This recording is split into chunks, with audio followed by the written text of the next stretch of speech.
नमस्कार, आप देख रहे हैं इंडिया टीवी में हूं पिनाज त्यागी। अल फलाह यूनिवर्सिटी के बाहर मैं मौजूद हूं और लगातार इंडिया टीवी की ये मेगा कवरेज जारी है। ग्राउंड जीरो पर इस वक्त हमारे सहयोगी मौजूद हैं। इस वक्त एक बड़ा खुलासा हुआ है। आतंकियों के पास एक और कार थी, वो कार थी लाल रंग की इको स्पोर्ट और ये कार आतंकी उमर के नाम पर ही रजिस्टर्ड थी। अब दिल्ली पुलिस की टीमें दिल्ली एनसीआर में दबिश दे रही हैं और हर कोई इस लाल रंग की कार को ढूंढ रहा है। जी हाँ, ये एक लाल रंग की कार है, उमर के नाम पर, डॉक्टर उमर, आतंकी उमर के नाम पर यह कार रजिस्टर्ड है और ये कार है लाल रंग की इको स्पोर्ट और इसी की तलाश में इस वक्त दिल्ली पुलिस में जगह जगह बैरिकेडिंग करके चेकिंग की जा रही है।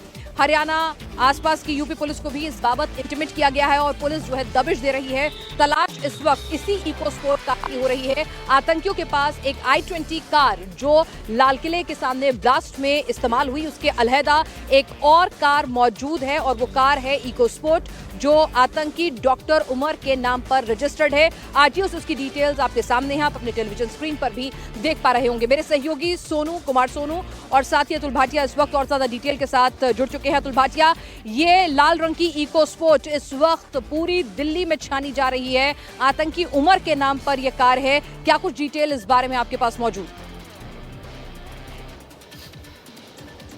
देखिए पिनाज, ये जो गाड़ी है ये लाल रंग की रेड फोर्ड गाड़ी है, इको स्पोर्ट्स की ये कार है और इसका नंबर मैं आपको बताऊं DL10CK0458।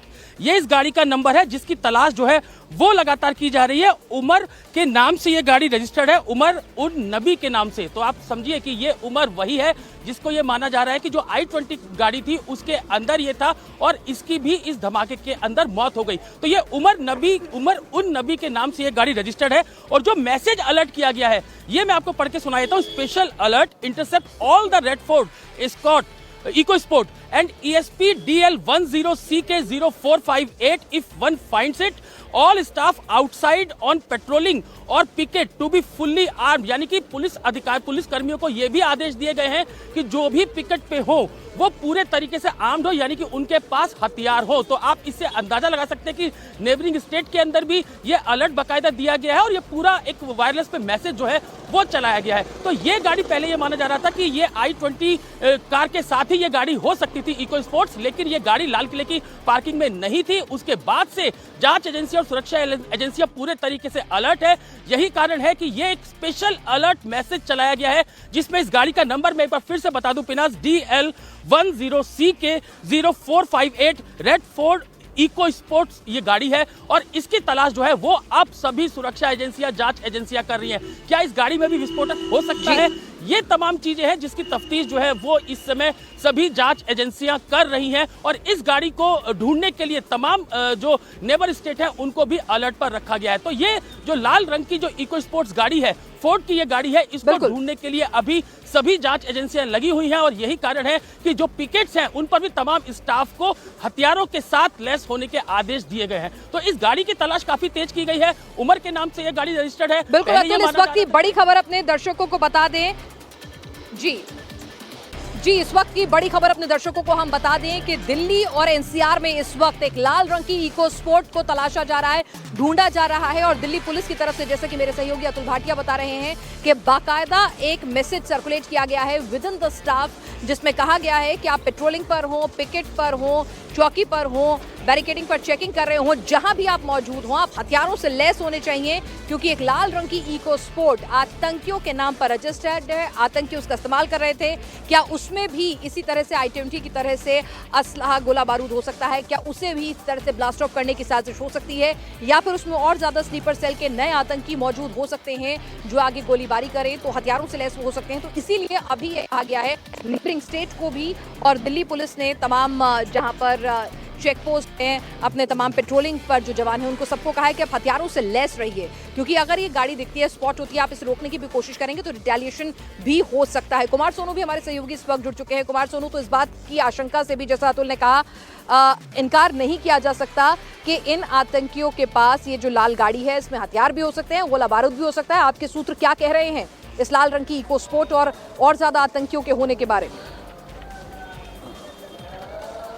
देखिए पिनाज, मैं आपको बता दूं इस गाड़ी का नंबर पर अगर आप नजर डालेंगे तो गाड़ी का नंबर है DL10CK0458, यानी ये वेस्ट दिल्ली के पते पर रजिस्टर्ड है। पहली बात, दूसरी बात, ये गाड़ी जो है उमर ने सेकंड हैंड खरीदी थी। आपको याद होगा कि i20 कार भी जो है वो पुरानी खरीदी गई थी और उसके बाद अब इस गाड़ी का जो सामने पूरा रोल सामने आया जिसमें लाल रंग की इको स्पोर्ट्स कार है, ये एसयूवी कार है और ये वेस्ट दिल्ली के नंबर एड्रेस पर जो है रजिस्टर्ड है और सेकंड ओनर है। सबसे बड़ा सवाल ये है कि अगर उमर ने ये गाड़ी खरीदी तो दिल्ली में किसके पते पे जो है ये गाड़ी रजिस्टर्ड कराई, और अगर उमर ने जो है ये गाड़ी अपने नाम पर रजिस्टर्ड कराई तो वेस्ट दिल्ली का वो कौन सा पता है जो कि जहां पर उसने अपने नाम के डॉक्यूमेंट बना रखे थे, क्योंकि किसी भी गाड़ी के रजिस्ट्रेशन को कराने के लिए अपने नाम पे कराने के लिए जो है पूरे प्रॉपर डॉक्यूमेंट चाहिए होते हैं, जिनमें आधार कार्ड, पैन कार्ड और बाकी जो दूसरे दस्तावेज हैं वो जो है अथॉरिटी मांगती है, क्योंकि ऑनलाइन अप्लाई किया जाता है, उसके बाद फिजिकली डॉक्यूमेंट भी देखे जाते हैं।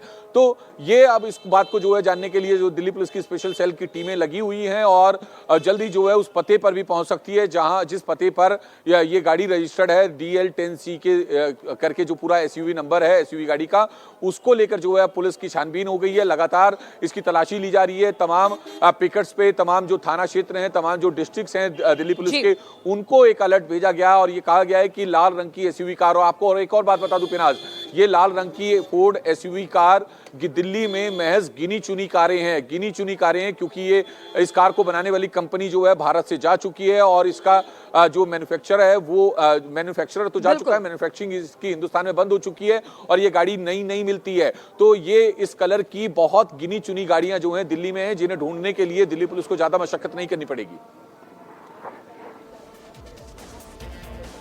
बिल्कुल, तो लगातार हम आपको बता दें धमाके वाली कार पिछले 11 साल में, अब पिछली जो कार है i20 कार, उसके बारे में भी नई डिटेल सामने आ रही है।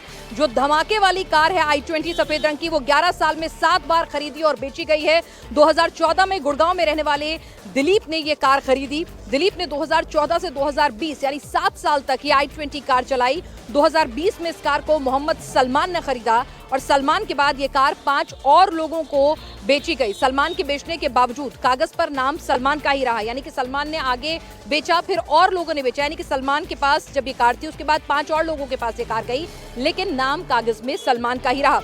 2024 में सलमान ने कार ओखला के देवेंद्र को बेच दी। इसी साल देवेंद्र ने भी कार अंबाला में एक शख्स को बेच दी। अंबाला से एक कार पुलवामा के तारीख ने खरीदी। यहाँ से टेरर एंगल पूरा का पूरा किस तरह से बनता है।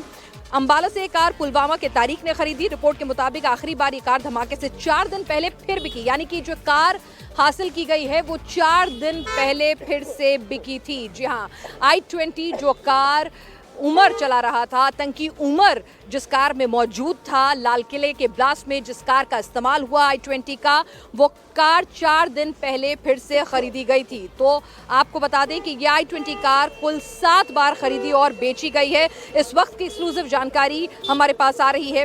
आपको बता दें फरीदाबाद के सेक्टर 37 में रॉयल कार जोन है, जहां से ये कार बेची गई फिर से उमर को। हमारे साथ लगातार अतुल भाटिया और कुमार सोनू भी जुड़े हुए हैं। कुमार सोनू, इस गाड़ी के बारे में कुछ और अपडेट? i20 बस 4 दिन पहले ही धमाके से पहले खरीदी गई थी।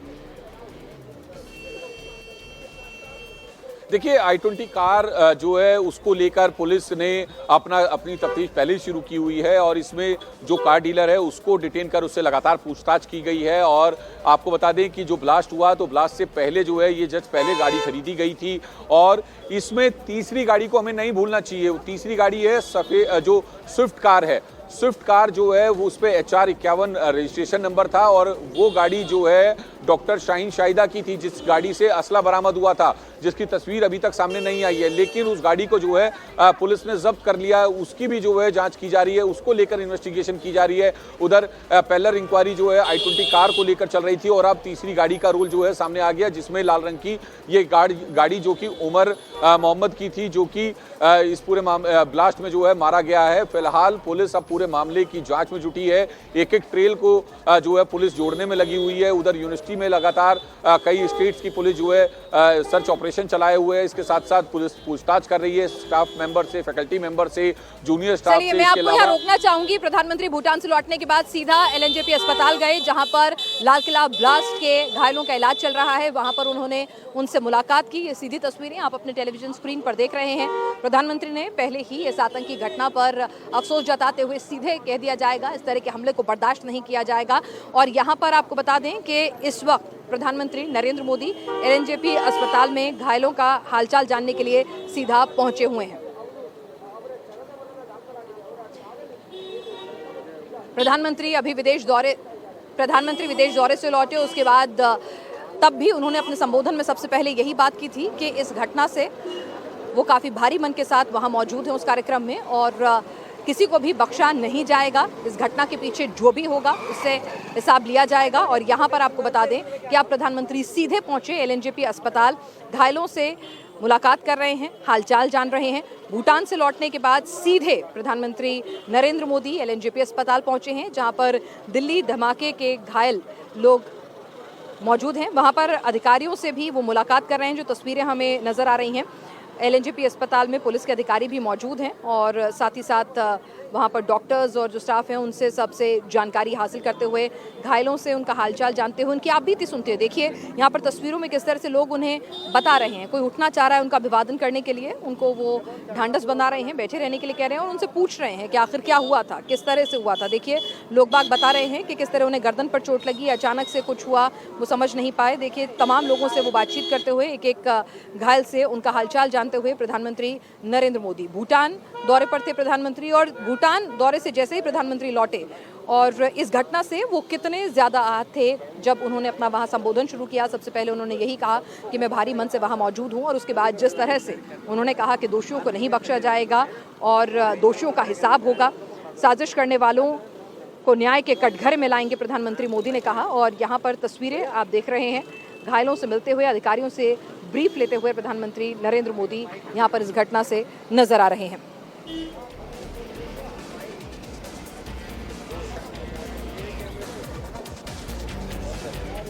प्रधानमंत्री नरेंद्र मोदी भूटान के दौरे पर गए हुए थे और वहां से सीधा वो लौटे हैं, और जैसे ही वो लौटे सीधा वो एलएनजेपी अस्पताल गए हैं और घायलों का हालचाल जाना है। और उन्होंने सीधा बोला कि आतंकियों को बख्शा नहीं जाएगा और साथ ही साथ न्याय के कटघरे में आतंकियों का हिसाब होगा। तो आतंक को लेकर जीरो टॉलरेंस पॉलिसी है। Act of war is equal to act of war ही माना जाएगा एक्ट ऑफ टेरर को। तो किस तरह से यहाँ पर प्रधानमंत्री मोदी जो हैं, इस घटना को लेकर उनकी क्या प्रतिक्रिया रहेगी, वो हमने ऑपरेशन सिंदूर के वक्त भी देखा था। लेकिन अभी फिलहाल वो घायलों से मुलाकात करते हुए, उनका हालचाल जानते हुए और सभी से पूछते हुए, उन्होंने कहा कि उन्होंने बाकायदा कुछ देर पहले ये तस्वीरें भी पोस्ट की थी 1 घंटा पहले, और जिसमें उन्होंने सोशल मीडिया प्लेटफॉर्म एक्स पर कहा था कि सभी के जल्द सेहतमंद होने की कामना करता हूं और those behind the conspiracy will be brought to justice, यानी कि जो भी इस कॉन्स्पिरेसी के पीछे थे उनके साथ उनका हिसाब किताब होगा, न्याय के कटघरे में खड़ा होने किया जाएगा और किसी को भी बख्शा नहीं जाएगा। तो यहाँ पर आप तस्वीरें देख रहे हैं प्रधानमंत्री नरेंद्र मोदी भूटान दौरे से लौट। और इस वक्त एक और बड़ी खबर हम अपने दर्शकों को बता दें, नेपाल के रास्ते से बांग्लादेश होते हुए 3200 किलोग्राम विस्फोटक हिंदुस्तान में दाखिल हुआ था, जिसमें से अभी भी 300 किलोग्राम विस्फोटक की तलाश जारी है। जी हां, 300 किलोग्राम विस्फोटक अभी भी पुलिस के हाथ नहीं लगा है, सुरक्षा एजेंसियों के हाथ नहीं लगा है। इस वक्त 300 किलो विस्फोटक की तलाश सुरक्षा एजेंसियां कर रही हैं, जिसमें वो तमाम स्टेट पुलिस, तमाम एजेंसीज की मदद दे रही हैं। हिंदुस्तान में 3200 किलो विस्फोटक की खेप आई थी। बांग्लादेश के बाद नेपाल के रास्ते ये विस्फोटक भारत आया था। तो आपको बताएं कि इस वक्त की बड़ी खबर अभी भी तलाश दबिश तेज है। एक फोर्ड इकोस्पोर्ट लाल रंग की गाड़ी जो आतंकी डॉक्टर उमर के नाम पर रजिस्टर्ड है, उसकी तलाश की जा रही है।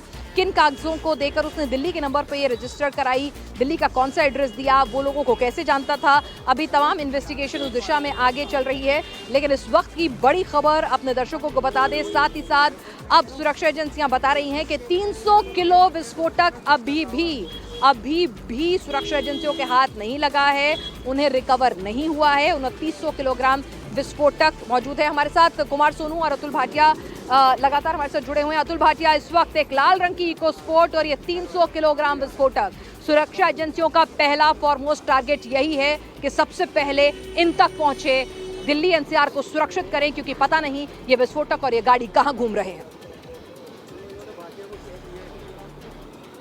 बिल्कुल, देखिए जिस तरीके से अलर्ट किया गया है इस गाड़ी को लेकर, लगातार जो है वो जांच एजेंसियां, सुरक्षा एजेंसियां और खुफिया एजेंसियां जो है वो लगातार इस पर काम कर रही है। उमर के नाम से ये गाड़ी है। और जिस तरीके से हमने पहले भी बताया कि उमर मोहम्मद और इसके अलावा जो मुजम्मिल शकील है, इन दोनों ने टर्की की यात्रा भी की थी। वहां जैश ए मोहम्मद के हैंडलर से मिले थे, पासपोर्ट में टर्की के स्टाम्प जो है वो भी जांच एजेंसियों को मिले हैं। एनआईए को सारी जो इन्वेस्टिगेशन, जो पूरी स्पेशल सेल, इसके अलावा एटीएस और इसके अलावा जम्मू कश्मीर पुलिस ने जो इन्वेस्टिगेशन की थी उसकी डिटेल्स भी शेयर की गई हैं एनआईए के साथ में। तो एक पूरा इन्वेस्टिगेशन, सुरक्षा एजेंसियां, खुफिया एजेंसियां लगातार इस पूरे नेटवर्क, इस पूरे मॉड्यूल के ऊपर काम कर रही है कि कैसे ये red collar, white collar doctors जो है वो किस तरीके से ये पूरा हिंदुस्तान के अंदर एक बड़ी साजिश रच रहे थे। तो अब जबकि डॉक्टर उमर, जो कि माना जा रहा है कि जो i20 गाड़ी के अंदर वो मौजूद था और उसकी मौके पर ही मौत हो गई जब ब्लास्ट गाड़ी के अंदर होता था, पूरा नेटवर्क खंगालने के अंदर जो है वो लगातार एनआईए कोशिश कर रही है। साथ में बाकी एजेंसियां, जिसमें दिल्ली पुलिस की स्पेशल सेल है, यूपी एटीएस है, इसके अलावा जम्मू कश्मीर पुलिस,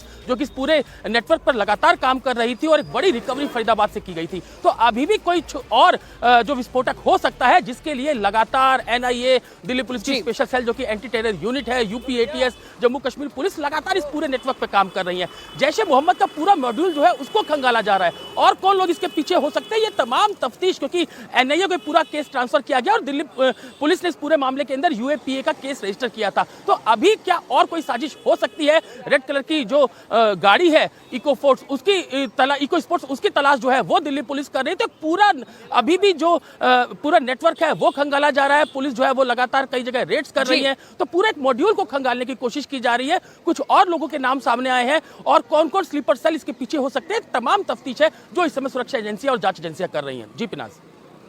बिल्कुल, सबसे बड़ी चुनौती स्लीपर सेल तक पहुंचना है, क्योंकि यहाँ हम ग्राउंड जीरो फरीदाबाद पर अल फलाह यूनिवर्सिटी में जब मौजूद हैं तो जिस ठिकानों पर वो हथियार रखने के लिए, वो गोला बारूद, अमोनियम नाइट्रेट जमा करने के लिए जिन लोकेशन का इस्तेमाल कर रहे थे, खेतों के बीच में एक छोटा सा कच्चा घर है, तो अंदाजा लगाइए कि सुरक्षा एजेंसियों को इस तरह की लोकेशन को ट्रैक डाउन करना, वहां तक पहुंचना कितना मुश्किल काम होने वाला है। तो अभी 300 किलोग्राम विस्फोटक अभी भी रिकवर नहीं हुआ है, जिसके लिए सुरक्षा एजेंसियां लगातार जुटी हुई हैं। साथ ही साथ आपको ये भी बता दें कि इस वक्त एक और अपडेट हम अपने दर्शकों को बता दें, दिल्ली ब्लास्ट का हैंडलर तुर्की में है।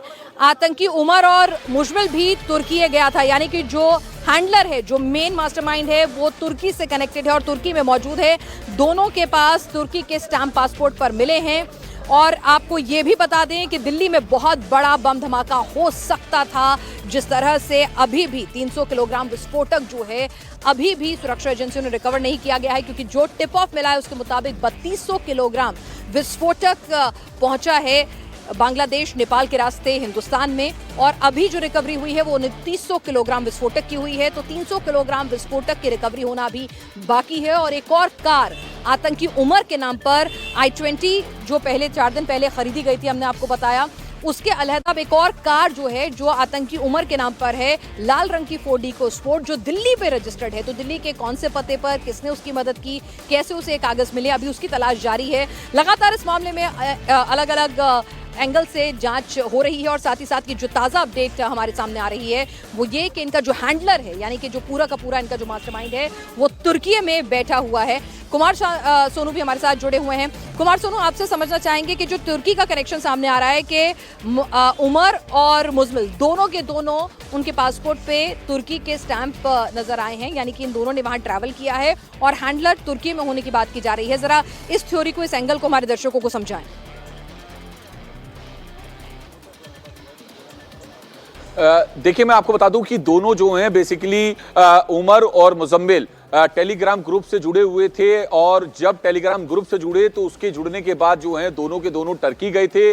वहां पर बताया जा रहा है वो अपने हैंडलर से मिले, हैंडलर से मिलने के बाद वो वापस आए और वापस आने के बाद जो है ये पूरा ऑपरेशन वो जो है करना चाहते थे, ये पूरे सीरियल धमाके वो जो है करना चाहते थे। लेकिन उससे पहले जो है सुरक्षा एजेंसियों ने उनके मंसूबों को नाकाम करते हुए 3900 किलो से ज्यादा जो विस्फोटक है, वो विस्फोटक सामग्री वो बरामद कर ली। और हालांकि जो उमर है वो ब्लास्ट करने में कामयाब रहा और ब्लास्ट उसने करा भी लाल किले पर। फिलहाल एजेंसियां जो है उस पूरे मामले की जांच में जुटी हुई हैं और पूरे मामले की जो जांच जो है वो चल रही है पिनाज। लेकिन इसमें लगातार एक रोजाना जो है नए नए खुलासे हो रहे हैं। पहले एक गाड़ी का जिक्र था, फिर दूसरी का, फिर तीसरी का गाड़ी का आया और अब एक एक रोल को जो है वेरीफाई किया जा रहा है। मैं आपको एक और बात बता दूं पिनाज, इस पूरे मामले में जिस अल फलाह यूनिवर्सिटी का नाम लगातार हर बार सामने आ रहा है वो अल फलाह यूनिवर्सिटी जो है कल आधिकारिक तौर पर प्रेस कॉन्फ्रेंस करके अपना बयान जो है जारी कर सकती है। तो ये अब तक की सबसे बड़ी खबर है कि अब तक जो रिकवरी हुई और ब्लास्ट हुआ जब तक तो जो है यूनिवर्सिटी सामने नहीं आई, लेकिन जब दिल्ली ब्लास्ट हुआ तो उसके जो बाद जो है अब अल फलाह यूनिवर्सिटी की तरफ से आधिकारिक तौर पर बयान जारी किया जाएगा। हालांकि एक प्रेस स्टेटमेंट जो है लिखित रूप से दिया गया था, लेकिन कल प्रेस कॉन्फ्रेंस कर सकती है अल फलाह यूनिवर्सिटी। जी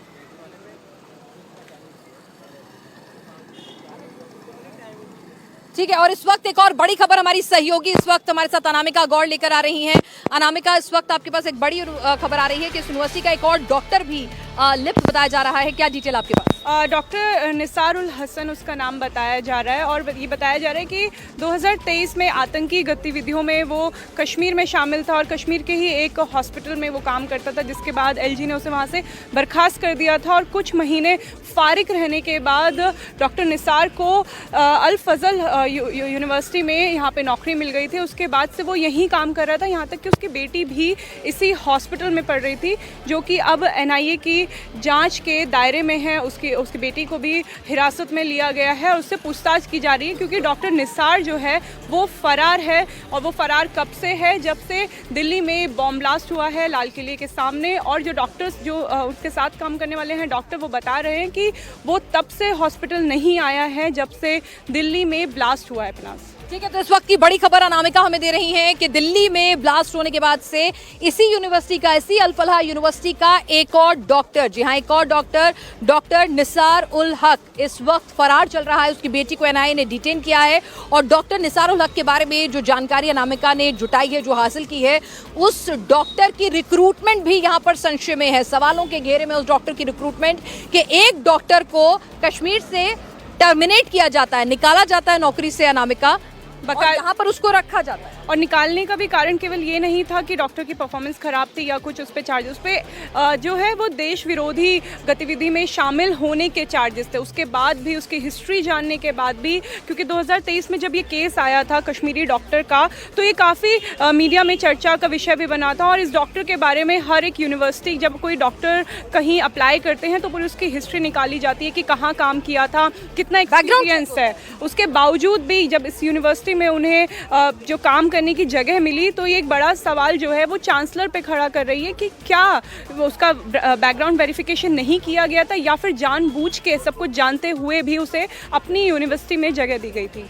बिल्कुल, तो जिस यूनिवर्सिटी की बात कर रहे हैं, अल फलाह यूनिवर्सिटी की हम बात कर रहे हैं, इसी यूनिवर्सिटी का एक और डॉक्टर, अब देखिए टोटल 5 डॉक्टर हो गए Anamika, doctor Umar, doctor Muzammil, doctor Shaheen, doctor Adil. हालांकि वो बहुत थोड़े ब्रीफ पीरियड के लिए रहा, जिससे डॉक्टर मुजम्मिल के नाम की टिप मिलती है, फिर मुजम्मिल से डॉक्टर उमर और डॉक्टर शाहीन की टिप मिलती है, और अब एक और नाम यानी 5वां डॉक्टर, यानी कि इस यूनिवर्सिटी के, अल फलाह यूनिवर्सिटी के 5 डॉक्टर ऑफिशियली कम से कम अब इस पूरे फरीदाबाद आतंकी मॉड्यूल से जुड़ रहे हैं। देखिए, जो ये वाइट कॉलर मॉड्यूल जिसे बोला जा रहा है, उसमें 5 नाम तो एनआईए ने खुद अपनी तरफ से बता दिए हैं। पहले 8 साल से यूनिवर्सिटी में काम करने वाला डॉक्टर मुजम्मिल, 7 साल से काम करने वाला डॉक्टर उमर, जबकि उनकी भाभी ने कहा था वो केवल 2 या 3 साल से ही दिल्ली में है। लेकिन जो उनके साथ के डॉक्टर्स हैं वो बता रहे हैं कि वो 7 साल से जो है यूनिवर्सिटी में काम कर रहे हैं, यूनिवर्सिटी में पढ़ा रहे हैं और हॉस्पिटल में बाकायदा जो डॉक्टर मुजम्मिल है वो इमरजेंसी में पेशेंट्स को देखते थे।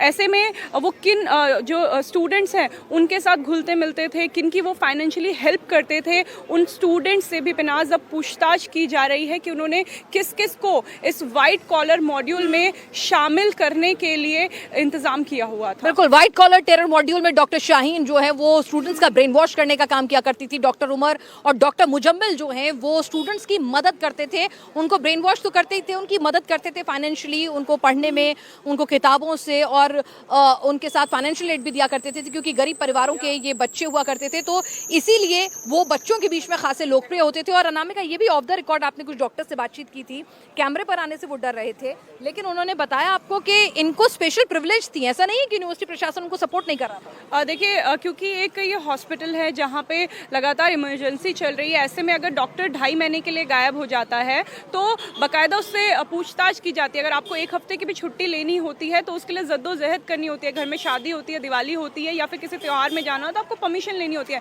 लेकिन बाकी डॉक्टर्स को ये परमिशन बहुत मुश्किल से मिल पाती थी। लेकिन डॉक्टर उमर के लिए खासकर ये बात कही गई कि वो 2.5 महीने जो है वो यूनिवर्सिटी में नहीं आता था, क्लासेस नहीं लेता था, लेकिन उसके बावजूद भी उसे कुछ नहीं कहा जाता था। ऐसा लगता था कि जो चांसलर है या प्रिंसिपल है वो उसे सपोर्ट करता है, बैक देता है।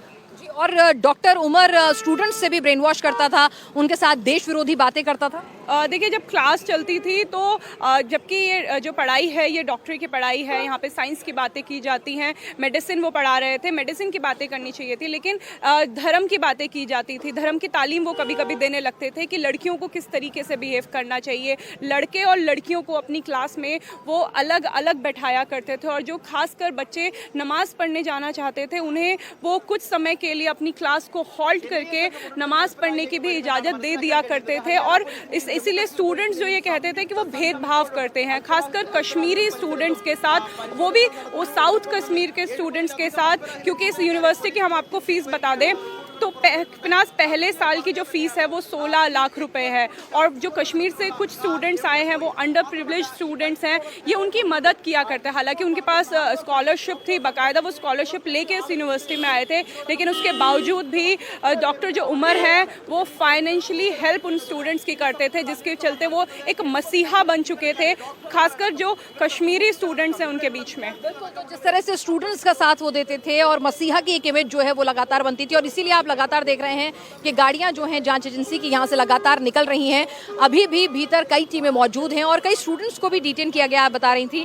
कई स्टूडेंट्स से भी पूछताछ जारी है इसी संदर्भ में कि कोई और तो उनके लिए स्लीपर सेल बन के मदद तो नहीं कर रहा था यहाँ आसपास, कहीं और तो किसी ने कुछ इस तरह का असला बारूद तो नहीं जमा कर रखा। बिल्कुल पिनास, कल से इस यूनिवर्सिटी में एनआईए की टीम लगातार आ रही है। 4 राज्यों की जो क्राइम ब्रांच की टीम है, दिल्ली पुलिस की जो स्पेशल सेल की टीम है वो लगातार यहाँ पे आ रही है। और एक ट्रक आया था पिनास जिसे चारों तरफ से कवर कर लिया गया था, और जब हमने उसमें हल्का सा कैमरे से झांकने की कोशिश की थी तो उसके अंदर कुछ लोग थे। ये उम्मीद की जा रही है कि कुछ स्टूडेंट्स या स्टाफ को यहाँ से डिटेन करके ले जाया गया, लेकिन जो जानकारी अंदर से हमें मिली है कि सुबह से 50 ऐसे लोग हैं जिसमें स्टूडेंट हैं, नर्सिंग स्टाफ है, डॉक्टर हैं, 8 ऐसे कश्मीरी डॉक्टर हैं जिन्हें कैंपस के अंदर ही हिरासत में लिया गया और उनसे पूछताछ की जा रही है। 8 ऐसे कश्मीरी डॉक्टर्स हैं। यस अनामिका, हमारी सहयोगी अंदर इस कैंपस के गई थी, अभी तो फिलहाल मीडिया को अंदर नहीं जाने दिया जा रहा है, लेकिन अनामिका दूसरे रास्ते से इस कैंपस के अंदर दाखिल हुई। 76 एकड़ में फैला हुआ ये पूरा का पूरा कैंपस है।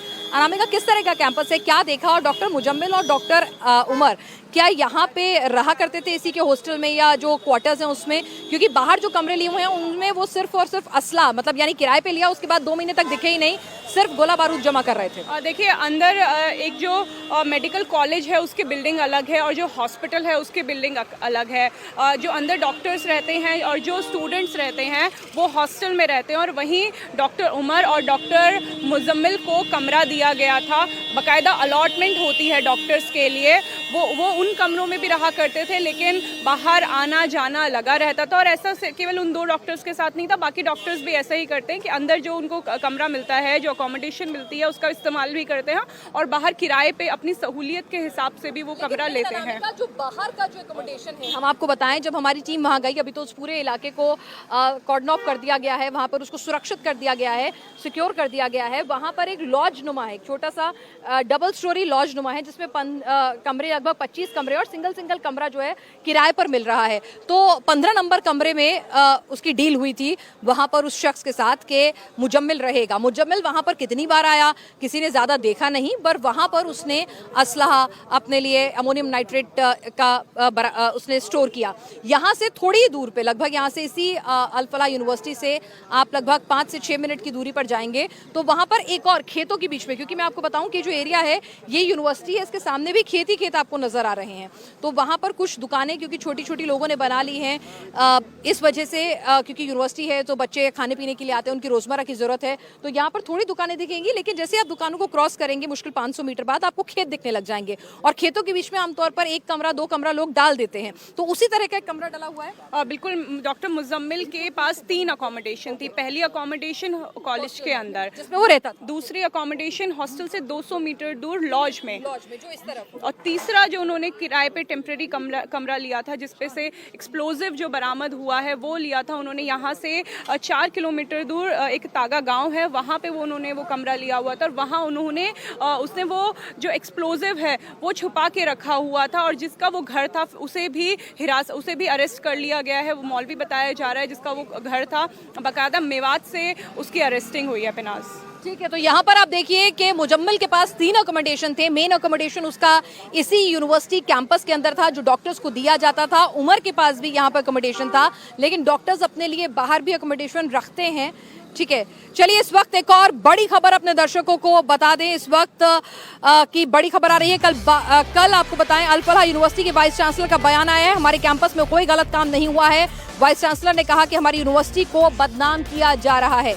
यहाँ की लैब्स को लेकर कहा जा रहा था कि आपकी लैब्स में क्या कुछ होता है, क्या यहाँ पर स्टूडेंट्स को रेडिकलाइज करने का काम हो रहा है, क्यों एक के बाद एक डॉक्टर्स जो इस पूरे फरीदाबाद आतंकी मॉड्यूल में लिप्त पाए जा रहे हैं, उनका घूम फिर के कनेक्शन अल फलाह यूनिवर्सिटी से ही आ रहा है। अल फलाह यूनिवर्सिटी में ये कौन सी पढ़ाई होती है कि बच्चों को रेडिकलाइज किया जाता है, ब्रेन वॉश किया जाता है, और आप ऐसे डॉक्टर्स को रिक्रूट कर लेते हैं। ये सवाल तो इस यूनिवर्सिटी प्रशासन से कोई भी पूछेगा ना कि भाई आप ऐसे डॉक्टर्स को रिक्रूट कर लेते हैं। डॉक्टर शाहीन की अगर बात करें तो डॉक्टर शाहीन जब कानपुर में मेडिकल कॉलेज में थी तो गायब रही काफी दिनों से ड्यूटी से, उसके बाद उनको वहां से भी निलंबित किया गया नौकरी से, उसके बाद उन्हें आपने नौकरी रख ली, यानी कि आपने कोई बैकग्राउंड चेक किया ही नहीं।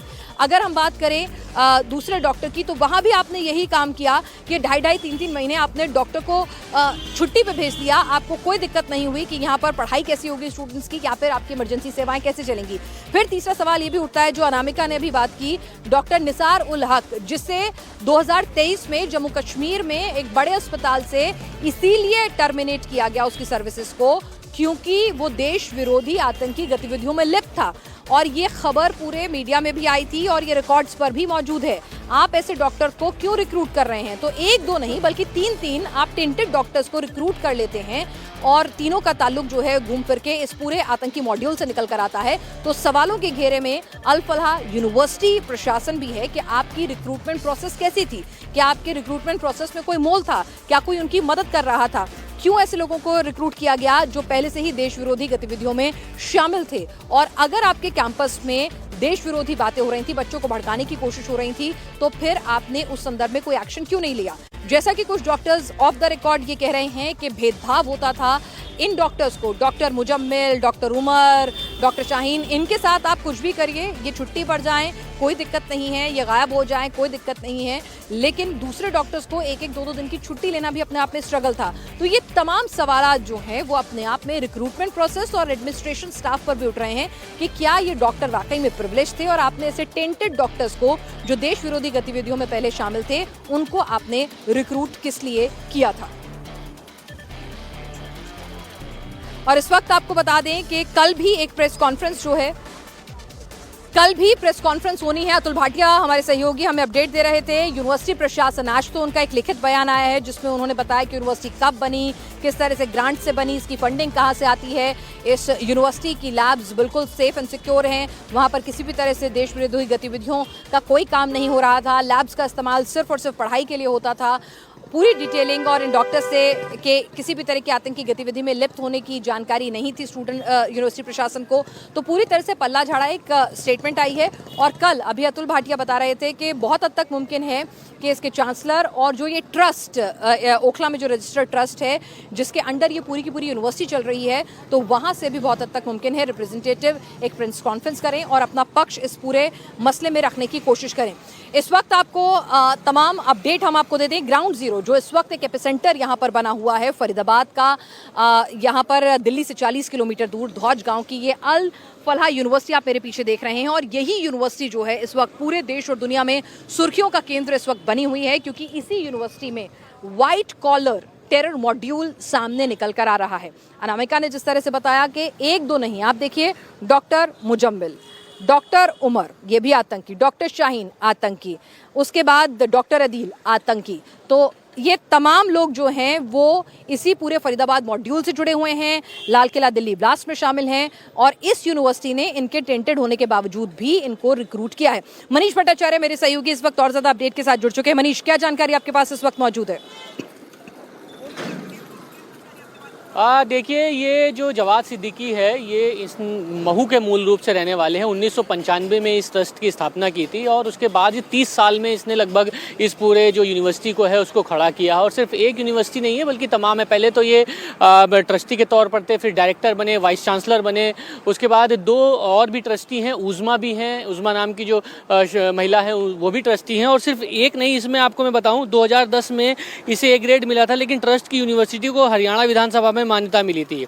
उसके बाद ये कॉलेज शुरू हुआ है और ये इसके साथ ही trust Brown Hill College of Engineering Technology, Al Falah School of Education, Al Falah School of Physical and Molecular Science, Al Falah School of Commerce Management, health school संचालन, तमाम इस तरीके के जो इसके कॉलेजेस हैं ये चलते हैं। सिर्फ एक ट्रस्ट पे काम नहीं करता है और इसी का ही होल सोल है। बताते हैं कि जवाद सिद्दीकी है, सब कुछ जो है इस यूनिवर्सिटी के अंदर संचालन इसी का ही होता है। अभी फ़िलहाल जो जवाद सिद्दीकी के अलावा जो और ट्रस्टी हैं ये माना जा रहा है कि उनसे भी इस विषय में पूछताछ हुई है और जवाद सिद्दीकी से भी पूछताछ हो सकती है, क्योंकि लगातार अंदर जो हैं तमाम अधिकारी हैं वो यहाँ पर मौजूद हैं। लेकिन सिर्फ इस यूनिवर्सिटी का सिर्फ एक यूनिवर्सिटी या मेडिकल कॉलेज का काम नहीं है, लंबा चौड़ा काम है, लंबा चौड़ा ट्रस्ट है और तमाम अन्य कॉलेज, मेडिकल साइंस और भी तमाम चीज़ों से ये यूनिवर्सिटी जुड़ी हुई है।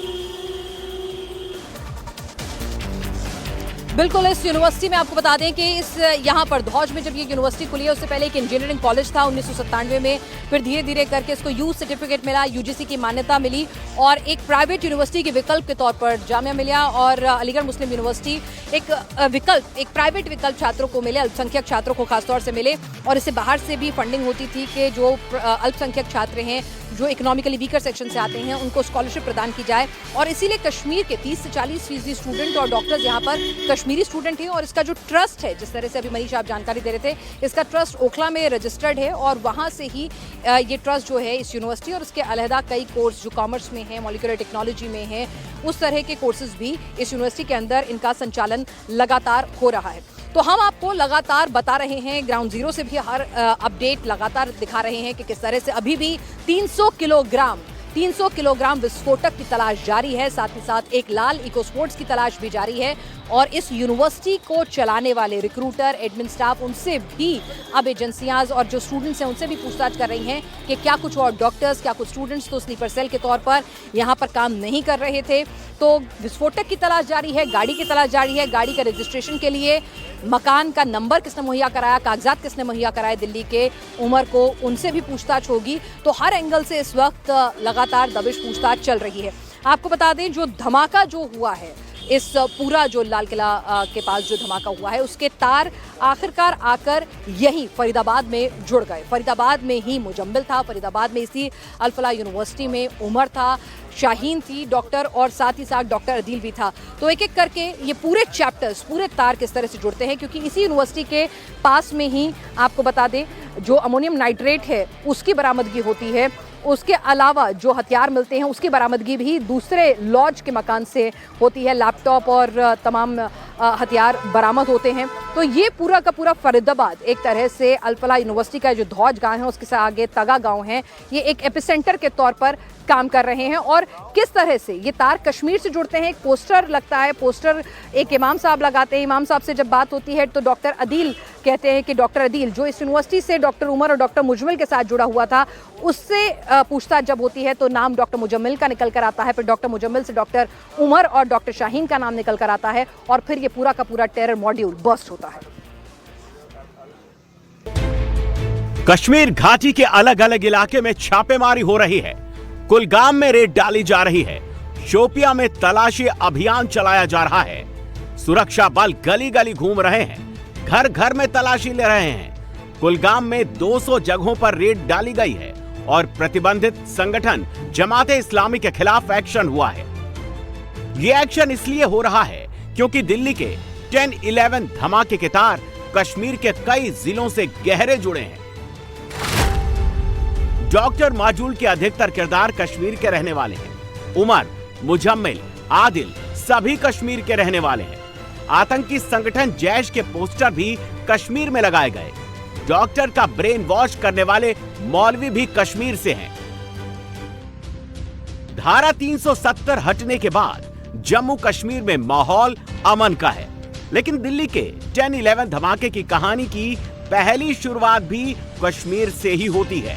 सब कुछ 19 अक्टूबर 2025 को श्रीनगर के बुनपोरा नौगाम इलाके से शुरू हुआ। कई जगहों पर आतंकी संगठन जैश के पोस्टर चिपके मिले। पोस्टर में पुलिस और सुरक्षा बलों को धमकी दी गई थी। पोस्टर को उर्दू भाषा में लिखा गया था। लोकल लोगों से सुरक्षा बलों के असहयोग की बात कही गई थी। जम्मू कश्मीर में आतंकी संगठन जैश के पोस्टर लगना मामूली बात नहीं थी, क्योंकि धारा 370 हटने के बाद कश्मीर में पत्थरबाजी बंद हो चुकी है। आतंकी संगठनों के समर्थन में नारेबाजी बंद हो चुकी है। आतंकी संगठनों के पक्ष में पोस्टर लगाना बंद हो चुका था। ऐसे में पुलिस, कश्मीर डीजी और इंटेलिजेंस ने इस घटना को बिल्कुल हल्के में नहीं लिया। जांच शुरू हुई, जिसके बाद जल्द ही पता चला कि ये कोई सामान्य धमकी नहीं है, बल्कि एक सुनियोजित व्हाइट कॉलर टेररिज्म इकोसिस्टम का हिस्सा था। जब मामले की जांच आगे बढ़ी तो पुलिस ने सीसीटीवी फुटेज की मदद से पोस्टर चिपकाने वालों की पहचान की, जिसमें कई आरोपी पकड़े गए। 19 अक्टूबर को मौलवी इरफान अहमद को गिरफ्तार किया गया। इरफान अहमद डॉक्टरों को कट्टरपंथी बना रहा था। एन्क्रिप्टेड सिस्टम से पाकिस्तान में अपने आकाओं से जुड़ा हुआ था। इरफान जिस मस्जिद में इमाम था, जिस कमरे में वो रहता था, पुलिस को उस कमरे की तलाशी में भी 3 पोस्टर मिले थे।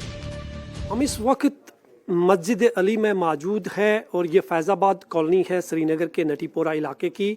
और ये जो मस्जिद आप देख रहे हैं, इसी मस्जिद में इरफान जो है नमाज पढ़ाते थे, जो मुफ्ती के नाम से भी जाना जाते थे। वर्ष 2019 में वो इस इलाके में आए थे और इसी मस्जिद के परिसर में उन्हें यहाँ की जो महिला कमेटी है, जो मस्जिद कमेटी है, उन्होंने एक रूम जो दिया था उन्हें रहने के लिए। ये आप देख सकते हैं, ये उनका रूम सामने है और यहाँ पर अभी भी 2 ताले लगे हुए हैं, क्योंकि मस्जिद के इमाम की जो है गिरफ्तारी हुई है। उन पर आरोप है कि उन्होंने जैश ए मोहम्मद के पोस्टर जो है नौगाम इलाके में लगाए थे। ये तस्वीर आप देख सकते हैं, ये उनका वो रूम था जहाँ पर वो 2019 से कोविड के दौरान जब वो यहाँ आए थे, यहाँ पर रह रहे थे। यहाँ के जो महिला कमेटी के प्रेसिडेंट हैं, उनसे हम बात करने की कोशिश करेंगे। जी, हम आपसे ये जानना चाहेंगे, यही वो कमरा है जो इमाम साहब का? हाँ, यही कमरा मौलवी साहब के हमने रखा, क्योंकि उसको रात भर बैठा, दिन को बैठा कमरा रखा, आराम से बैठता हुआ। कहीं भी वो फैमिली भी लाता इधर, कहीं भी मतलब फैमिली भी रहा था, खासकर सर्दी में। छापा जब यहाँ पर पुलिस का पड़ा तो क्या क्या यहाँ से बरामद हुआ? यहाँ जब पुलिस आया मजिस्ट्रेट के साथ, बोला ये मजिस्ट्रेट साहब है, गया अंदर, खोला ताला, वहाँ ने किचन विचन साहब की तलाशी ली। फिर वहाँ से कुरान शरीफ की किताबें हैं, 2-4 किताबों को उठाया, वहाँ से निकला कागज़ के अंदर पोस्टर 3 निकाला उन्होंने, जिस पर नीचे लिखा है जैश मोहम्मद। तो पोस्टर में क्या लिखा था, आपने देखा वो? मैंने पढ़ा। पोस्टर में लिखा है कि वहाँ महल वालों को धमकी आमेज है कि आप सुधर जाओ, अब गलत काम करते हैं, ऐसा मत करो। अगर कोई एजेंट आता है, गवर्नमेंट एजेंट, आप उनको सोफे पर बैठाता है, ये आपको वार्निंग है, सुधर जाओ। ये इस इलाके के प्रेसिडेंट हैं, इनका साफ तौर पर कहना है कि इसी कमरे से जो है जैश ए मोहम्मद के 3 पोस्टर्स बरामद हुए। जब उन्हें यहाँ पर पुलिस ने लाया, मजिस्ट्रेट साथ में था और उन पोस्टरों पर जैश ए मोहम्मद का नाम लिखा हुआ था और उसमें साफ तौर पर जो है धमकियाँ दी गई थी जैश ए मोहम्मद की तरफ से। तो कहीं ना कहीं इस का जो ये खुलासा हुआ, जो पोस्टर्स आसपास में इस इलाके में लगाए गए थे, नौगाम के बनपोरा इलाके में, उससे ये पूरी तस्वीर साफ हो गई कि मास्टरमाइंड ही इरफान जो थे, जो इस मस्जिद में इमामत कराते थे, नमाज पढ़ाते थे, जुम्मा को खुतबा देते थे, स्पीच करते थे, वही मेन किंग पिन इस पूरे टेरर मॉड्यूल का है। अगर वो गिरफ्तार नहीं होते तो शायद इतने बड़े टेरर मॉड्यूल का जो है खुलासा भी नहीं होता, क्योंकि ये वही मस्जिद है जहां पर इरफान नमाज पढ़वाता था, बच्चों को कुरान पढ़ाता था, अल्लाह से डरो जैसी सीख देता था। फरीदाबाद के टेरर मॉड्यूल में डॉक्टरों का ब्रेन वॉश इरफान अहमद ही कराता था। इरफान के साथ पुलिस ने उसकी पत्नी को भी हिरासत में लिया है। इरफान के पास से पुलिस ने 5 मोबाइल फोन बरामद किए हैं। देख सकते हैं ये मस्जिद हज़रत अली हनफिया मस्जिद है। यहाँ पर 2019 से जो है इरफान जो मुफ्ती के नाम से जाना जाते थे, यहाँ पे इमामत करवाते थे और बच्चों को जो है वो कुरानी दर्स देते थे, तालीम देते थे। हालांकि उसका एक अच्छा रिकॉर्ड इस इलाके में था। यहाँ के लोगों का ये मानना है कि उन्होंने कभी जहाद के बारे में कोई स्पीच नहीं दिया है, बल्कि वो बच्चों को कुरान पढ़ाते थे, एक अच्छे इंसान थे। लेकिन ये नहीं पता था कि उसका इतना बड़ा कनेक्शन जो है फरीदाबाद तक जुड़ा होगा, क्योंकि जब उसकी गिरफ्तारी हुई यहाँ पर उस इमाम का एक रूम भी था जहाँ पर वो रहता था। पुलिस ने उस रूम से जैश ए मोहम्मद के 3 पोस्टर्स जो है यहीं से बरामद किए हैं। तो निसंदेह ही जो बात सामने आ रही है कि इस पूरे नेटवर्क का, जिसमें ये इरफान मौलवी जो मुफ्ती के नाम से भी जाने जाते हैं, उसके तार कहीं ना कहीं सीधा फरीदाबाद से भी जुड़े हुए हैं। 5 नवंबर को इरफान और नौगाम के सीसीटीवी फुटेज से मिली जानकारी के आधार पर पुलिस ने डॉक्टर आदिल राठेर को उत्तर प्रदेश के सहारनपुर से ट्रेस किया और पूछताछ के लिए श्रीनगर ले आई।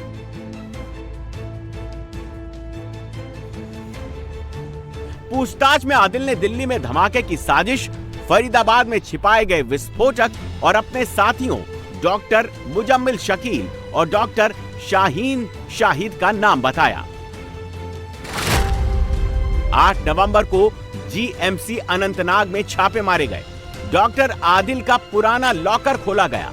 लॉकर से एक AK-47 राइफल बरामद हुई, जिससे इस मॉड्यूल की खतरनाक मंशा का अंदाजा लगा।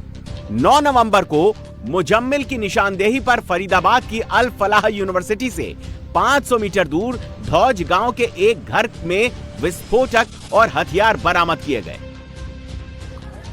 10 नवंबर को दिल्ली के लाल किले के पास धमाका हुआ। करीब 12 लोगों की जान चली गई। सुरक्षा एजेंसियों की सुई फिर कश्मीर की तरफ घूमी, क्योंकि धमाके का मुख्य आरोपी डॉक्टर उमर अनंतनाग का रहने वाला था, जो धमाके वाली I-20 गाड़ी को चला रहा था। 11 नवंबर को तारिक आमिर, जिसने सिम कार्ड दिया, उमर राशिद आमिर का भाई, गुलाम नबी डॉक्टर उमर के पिता, डॉक्टर सज्जाद मल्ला डॉक्टर उमर के दोस्त, शमीमा बेगम डॉक्टर उमर की मां को गिरफ्तार किया गया। फरीदाबाद टेरर मॉड्यूल का किरदार डॉक्टर मुजम्मिल शकील, जिस हाफिज इश्तियाक के घर पर किराए पर रहता था, उससे भी NIA पूछताछ कर रही है। हाँ।